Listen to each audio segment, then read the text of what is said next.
For our first example in Lesson 5, we're going to take a look at the gradebook case study once again, and this time we'll enhance it slightly to be able to calculate the class average for a class of specifically 10 students, each of whom can receive a grade of 0 through 100 on the exam. Now, before we get into the source code, let me just go ahead and show you this one in action. So I'll do start without debugging. And notice that right away we display the welcome message for the gradebook, and it includes the course name as part of that message, just as we had shown you in the last version of the gradebook case study in the preceding lesson. Now, we have to enter 10 grades, so we know in advance precisely how many grades need to be input. So this is what we call counter-controlled repetition. So let's go ahead and enter a bunch of grades now. So we'll do 88 and 79, 95, 100, just doing a variety of grades so that we can calculate the class average here.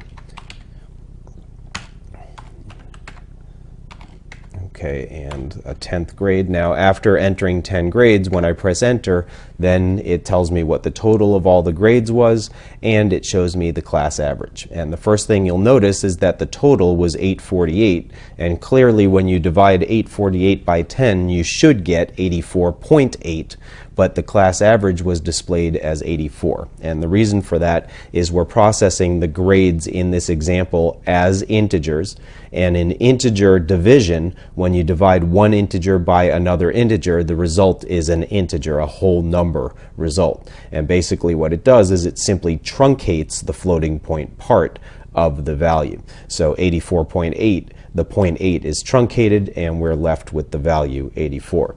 In the next example, where we introduce sentinel-controlled repetition, we will also use floating point numbers so that we can get a proper class average calculation.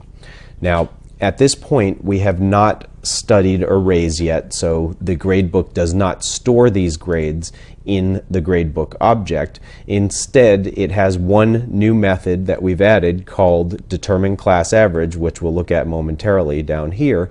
And the determine class average method is going to perform the complete task of getting all the grades, calculating the class average, and displaying the result. When we get to the arrays chapter, we'll take a look at two more robust versions of the gradebook in which we actually store the grades in the gradebook, which is a more realistic representation of the class. So let's first take a look at the gradebook test class just to see how we use the gradebook. As you can see here, the code for testing the gradebook in this example is very straightforward. We create a gradebook object that we're calling myGradebook, and we assign that variable a reference to a new gradebook for the course name CS101, Introduction to C# Programming. We then tell the gradebook to perform a task. Remember that once you have an object of a class, you invoke its methods or its properties in order to perform various tasks. In this case, we're invoking the display message method that takes no parameters and uses the course name that the gradebook was initialized with as part of the message. And then we have the call to determine class average, which will do the input and calculation and display of the results.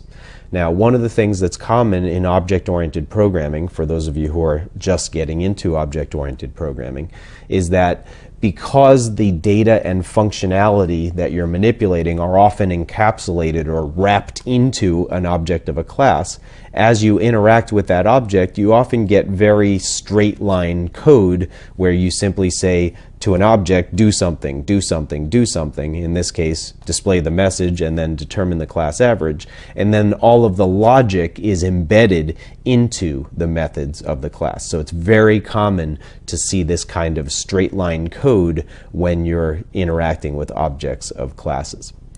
Let's go ahead and take a look at the gradebook class. And just to refresh your memory on the class itself, here at line 9 we have an auto-implemented course name property that represents the course name as a string and provides the default get and set accessors. So we're not doing any special logic in those accessors. Therefore, we're letting the C# compiler generate a private instance variable for us and the get and set accessors for the course name property to manipulate that instance variable. Our constructor for the class is again called gradebook, does not return a value. It is declared public, as is the course name property, because we would like the gradebook test class or any class that's using the gradebook to be able to access that course name property or that gradebook constructor. If the constructor is not public, then other classes cannot create objects of the gradebook class.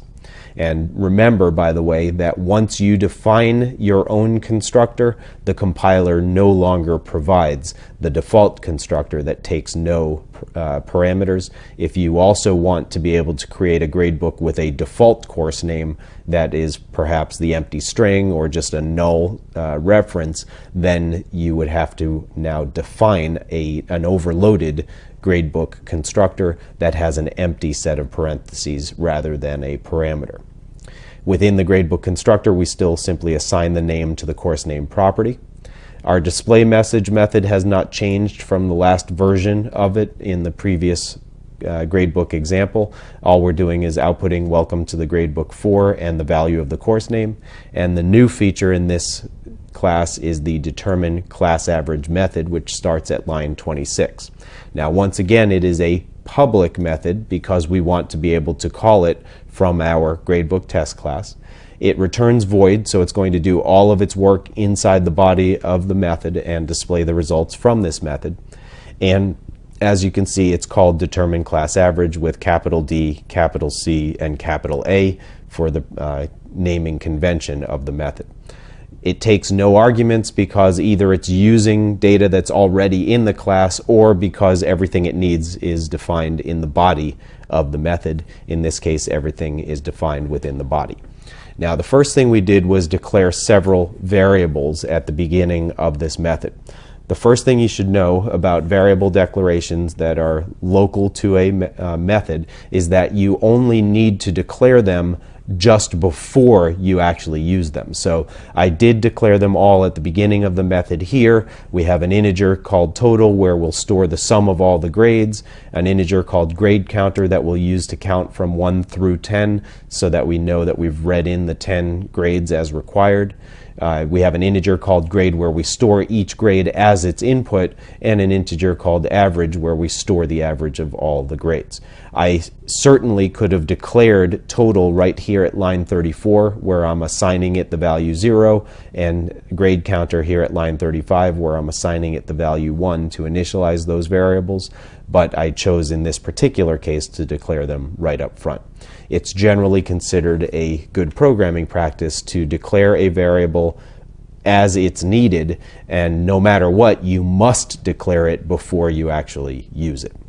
So one of the reasons that I declared the variables at the beginning of the method here was to be able to break up the rest of the method into phases for counter-controlled repetition here. The initialization phase where we get set up, the processing phase where we read in the grades, and the termination phase where we calculate and display the results. So the first thing we did was set total to 0 and grade counter to 1. Remember, local variables of simple types like int are not initialized. In fact, local variables in general are not initialized until you explicitly give them a value. So I have to give total a value before I can start using it in calculations down below. And of course, we have not yet read any grades, so we set it to 0 initially. The grade counter is initialized to 1 because we're going to be counting 10 grades as we do our input. And here is the while repetition statement. Now, if you're coming from a C-based language, you should already be familiar with the syntax that you're seeing here. The while keyword followed by a set of parentheses containing the condition. This is the so-called loop continuation condition. As long as it remains true, the loop keeps executing. And the body of the loop, which is a set of curly braces containing statements, defines the statements that I should execute repeatedly. The curly braces are only required if you have more than one statement in the body of the loop. If you have only one statement in the body, then you don't need those braces. But again, it's generally considered a good practice to always include those braces. Now, within the body of this loop, we're going to prompt the user to enter a grade. We will read in that grade, and we've certainly looked at this type of statement before. We read a line of text, pass the resulting string to convert.toInt32, which is going to convert the string to an integer value, and that will be stored in grade. And as you can see on this line of code, we're not doing any error checking of any kind, so we are assuming the user types an appropriate whole number value for the grade that's being input. If the user does not do that, then this program will fail with an exception, and again, we'll cover exception handling starting in the arrays lesson. At line 42, after reading in the grade, we add the grade to the current total and store the result in the total, and at line 43, we add 1 to the grade counter and store the result in the grade counter. Later in this lesson, we'll talk about the increment, decrement, and compound assignment operators that would allow us to shorten these statements at lines 42 and 43. After reading in the 10 values in the loop, line 47 calculates the average by dividing the total by 10. Again, because the type of total is int, and because the type of 10 is also int, struct system.int32 is the .NET representation of the int keyword in C#, if you will. So the whole number 10 is also treated as an int. An integer divided by an integer results in an integer, which means that we're going to truncate any floating point part to the average, which you saw in the output. We'll store the result in average. And then finally, we do a couple of console.writeLine statements that display the total of all the grades and the class average of those grades.